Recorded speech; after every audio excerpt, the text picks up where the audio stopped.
One of the reasons you're seeing all these whistleblowers come forward, whether it's the diplomatic security service that worked for Mrs. Clinton, the Secret Service, or the FBI in relation to her email case, is a lot of these people on the inside that still talk to me and are sources for me have told me that they really see this woman as a very unique threat to our republic. They do. And that omerta that we need to keep quiet for the sake of keeping quiet is now gone. The veil of it's gone. And this story about an agent being used to assist with Clinton Foundation server issues, security issues, which is totally against the rules for the Secret Service, I'm pretty confident I know who the agent is totally unsurprising to me. And I'll bet there's a lot more there that's not being said. I'm reasonably confident of that as well, based on some stories I've heard about what actually happened over there. Wow. This is from the FBI documents that have now been uncovered. And it's a complaint from those who were protecting her that says this: Clinton refused to do so, instead choosing to be accompanied in a limousine by her chief of staff, Huma Abedin. This frequently resulted in complaints by ambassadors who were insulted and embarrassed by this breach of protocol.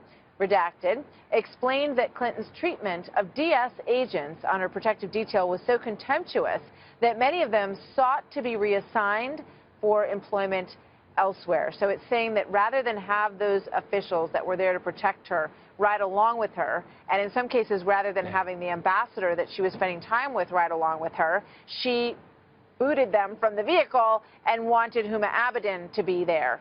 Why does that matter? Yeah. Well, it matters because, you know, and ironically, she did treat Secret Service agents generally, but not every one of them, but poorly. She just did. And, you know, why would, again, I say this and other agents like Gary Byrne, who was a uniformed division officer, say it? Because, Martha, it fits with a larger narrative with Hillary Clinton. Her elitist snob attitude towards the military and towards her Secret Service agents, which was pretty pervasive during my time with her, it parlays into this elitist attitude towards government, too, that the rules don't apply to her.